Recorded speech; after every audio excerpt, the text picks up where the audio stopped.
Of the 96 currently catalogued sentient species in the galaxy, humans are capable of eating the wildest variety of food. Indeed, there are only 4 species whose food the humans cannot consume.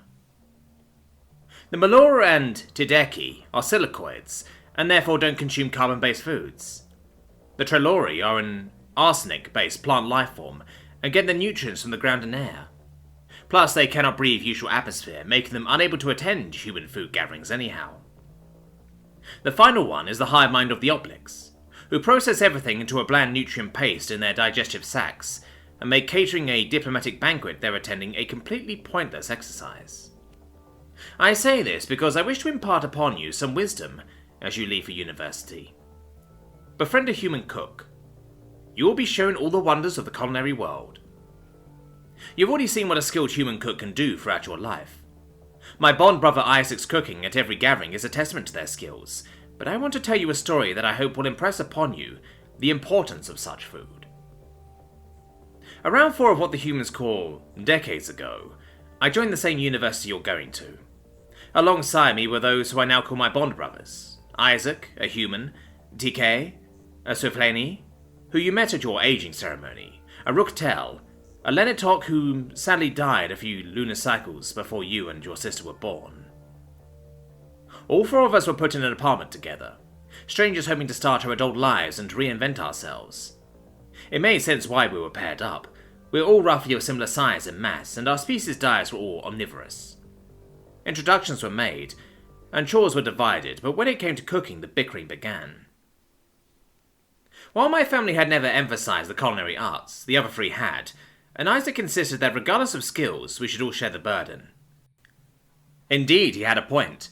Cooking for a group of 4 was a time-consuming process, and if any one of us got saddled with a duty, then it would take significant time away from their studies each week.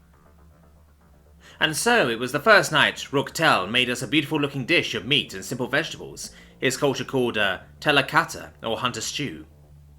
It was a simple meal, but I thoroughly liked it. The meat was fatty and juicy, and the broth deep and complex.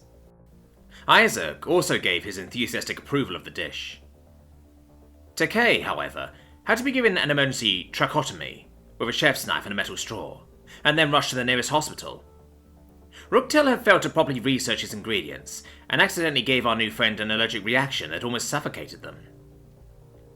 He was swiftly aided by the hospital and released a few hours later, none the worse for wear, though the accident became a perpetual joke against Rooktel's cooking abilities from that day forward. As the injured party, Takei claimed the next night's cooking duties, determined to show Rooktel how it was done. He made a beautiful soup of root vegetables and fungi. Earthy, creamy, rich, and utterly incompatible with my digestive structure. I shan't regale you with the tales of what transpired in the bathroom that night, but suffice to say, Takei failed in his attempt to impress anyone, most of all me. The 3rd day, I myself claimed the right to cook, attempting to salvage what was left of my dignity after the previous night's debacle. I went out and bought nintor meat and prepared it with spices, before skewering it alongside some fresher vegetables to give contrasting flavours. It was a somewhat poor attempt at recreating my sire's favourite dish, but it tasted like sweet victory. Isaac adored it.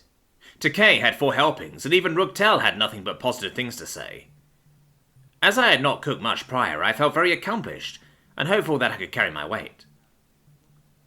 That is until the nintor meat hit his 3rd digestive organ 2 hours later. The thick meat fibres broke down into a paste, which blocked his digestive paths, causing major internal issues. He collapsed while we were watching voxcasts of the nearby war, and we all rushed to the hospital once more. He was in there for almost a week after the surgery, kept for observation to ensure it didn't happen again, even after they pumped all 5 of his stomachs, of any matter regardless of origin.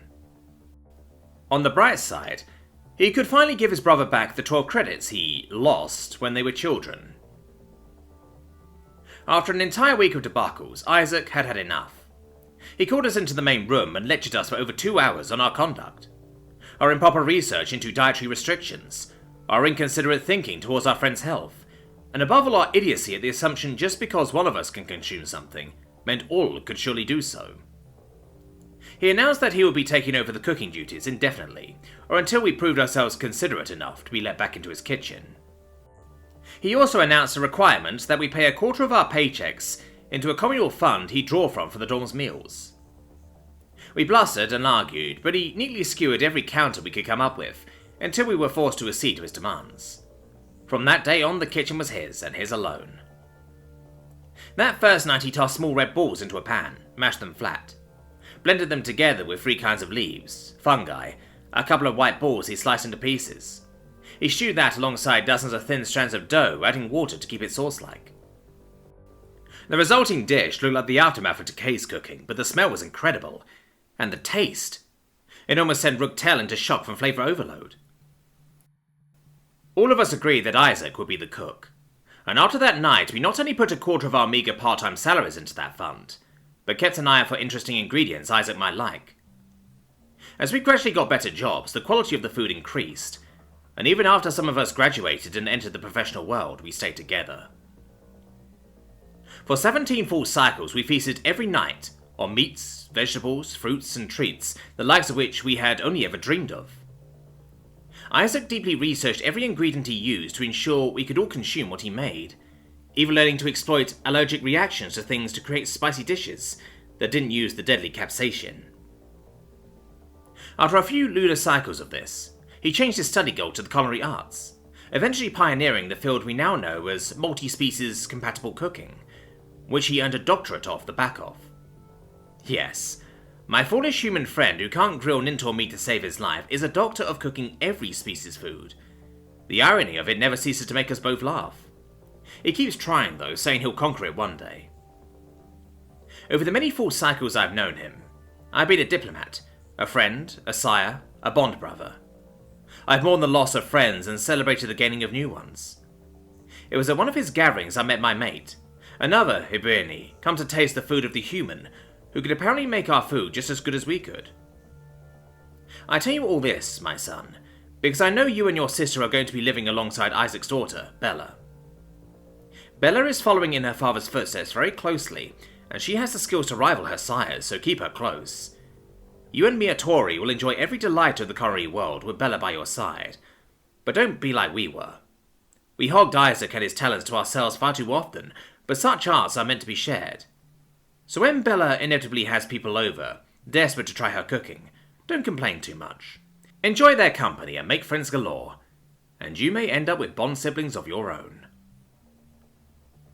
Letter from Hiberni diplomat, Groha Gorgubna, to his son.